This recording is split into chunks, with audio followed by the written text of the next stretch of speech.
देश में anti paper leak कानून यानी पब्लिक एग्जामिनेशन एक्ट 2024 लागू हो गया है। केंद्र ने 21 जून की आधी रात इसकी अधिसूचना जारी करी। यह कानून भारत भर्ती परीक्षाओं में नकल और अन्य गड़बड़ियों को रोकने के लिए लाया गया है। इस कानून के तहत पेपर लीक करने या आंसर शीट के साथ छेड़छाड़ करने पर कम से कम 3 साल की सजा होगी। इसे 10 लाख रुपए तक के जुर्माने के साथ 5 साल तक बढ़ाया जा सकता है। परीक्षा संचालन के लिए नियुक्त सर्विस प्रोवाइडर अगर दोषी पाया जाता है तो उस पर 1 करोड़ रुपए तक का जुर्माना होगा। सर्विस प्रोवाइडर अवैध गतिविधियों में शामिल है तो उससे परीक्षा की लागत वसूल की जाएगी। नीट और यूजीसी नेट जैसी परीक्षाओं में गड़बड़ियों के बीच यह कानून लाने का फैसला एक बड़ा कदम है। इस कानून से पहले केंद्र सरकार और जांच एजेंसियों के पास परीक्षाओं में गड़बड़ी से जुड़े अपराधों से निपटने के लिए अलग से कोई ठोस कानून नहीं था। एनटीए ने शुक्रवार को शाम सीएसआईआर यूजीसी नेट परीक्षा स्थगित कर दी। यह एग्जाम 25 से 27 जून के बीच होना था। परीक्षा स्थगित करने की वजह रिसोर्सेज की कमी बताई गई है। साथ ही एनटीए ने कहा कि इस परीक्षा के आयोजन के लिए रिवाइज शेड्यूल की घोषणा जल्द करी जाएगी और इसको आधिकारिक वेबसाइट पर भी बताया जाएगा। 2 दिन पहले 19 जून को गड़बड़ियों की आशंका के बाद एनटीए ने यूजीसी नेट परीक्षा रद्द कर दी थी। सुप्रीम कोर्ट ने नीट काउंसलिंग पर रोक लगाने के लिए फिर एक बार इनकार कर दिया है।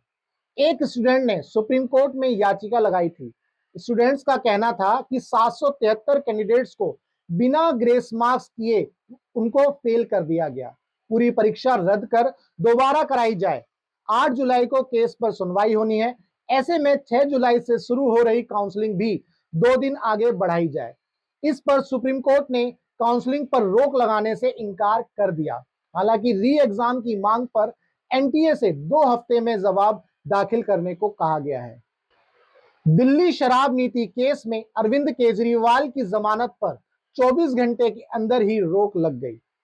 दिल्ली हाईकोर्ट की वेकेशनल बेंच ने शुक्रवार को ईडी की याचिका पर सुनवाई करते हुए कहा, हम दलीलों पर विचार कर रहे हैं। 24 या 25 जून को हम फैसला सुनाएंगे। तब तक राउज एवेन्यू कोर्ट के फैसले पर रोक लगी रहेगी। दरअसल 20 जून को शाम 8 बजे राउज एवेन्यू कोर्ट ने अरविंद केजरीवाल को जमानत दे दी थी। जस्टिस न्याय बिंदु की बेंच ने कहा था कि ईडी के पास अरविंद केजरीवाल के खिलाफ कोई भी सीधा सबूत नहीं है। कोर्ट ने केजरीवाल को 1 लाख के बेल बॉन्ड पर जमानत दे दी थी। लोअर कोर्ट के फैसले के विरोध में ईडी ने 21 जून को दिल्ली हाई कोर्ट में याचिका लगाई।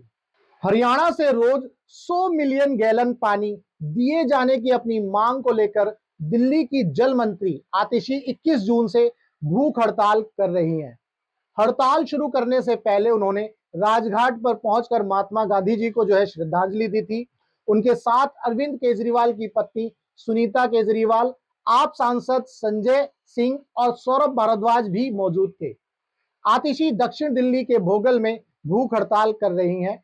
उनका आरोप है कि हर कोशिश के बावजूद हरियाणा सरकार दिल्ली के हिस्से का पूरा पानी रिलीज नहीं कर रही। हड़ताल के दौरान संजय सिंह ने कहा, हम इस भीषण गर्मी में पशु पक्षियों के लिए छतों पर पानी रख देते हैं, इंसानों के लिए पियाऊ चलाते हैं, लेकिन बीजेपी वालों के अंदर इतनी क्रूरता भरी है कि वे दिल्ली के लोगों को एक एक बूंद पानी के लिए तरसा रहे हैं। पश्चिम बंगाल की मुख्यमंत्री ममता बनर्जी ने प्रधानमंत्री नरेंद्र मोदी को चिट्ठी लिखी है। ममता ने मोदी से अपील की है कि तीनों क्रिमिनल कानूनों का लागू होना फिलहाल टाल दिया जाए। इन कानूनों को जल्दी में पास किया गया है। 3 नए आपराधिक कानून 1 जुलाई 2024 से लागू हो जाएंगे। सरकार ने 24 फरवरी 2024 को इससे जुड़ी अधिसूचना जारी करी थी। यानी इंडियन पेनल कोड की जगह भारतीय न्याय संहिता, क्रिमिनल प्रोसीजर कोड यानी कि सीआरपीसी की जगह भारतीय नागरिक सुरक्षा संहिता और एविडेंस एक्ट की जगह भारतीय साक्ष्य अधिनियम लागू हो जाएगा। ममता बनर्जी ने लेटर में लिखा कि लोकसभा ने आपराधिक कानूनों के तीनों बिलों को तब पास किया था जब 146 संसद सस्पेंड किए गए थे। कुछ महीनों में चुनाव होने थे। सरकार ने संसद में बिना चर्चा कराए एक तरफा तरीके से बिल को पास करा लिया था। जिस दिन बिल पास हुआ था उस दिन भी लोकसभा से करीब 100 सदस्य और दोनों सदनों से कुल मिलाकर 146 सांसदों को निलंबित किया गया था। मेरी पीएम मोदी से अपील है कि कम से कम इन बिलों को अभी लागू होने से रोकें। वजह दो है, नैतिक और व्यवहारिक। अब जब चुनाव हो चुके हैं और नए सदस्य चुनकर आ चुके हैं, तब कानूनों में हुए बदलावों को संसद के सामने रखा जाना चाहिए। ममता ने यह भी कहा कि मेरा भरोसा है कि अगर कानून लागू नहीं होते हैं और उनका रिव्यू किया जाता है तो इससे लोगों का न्याय व्यवस्था में विश्वास बढ़ेगा और देश में कानून का शासन लागू होगा।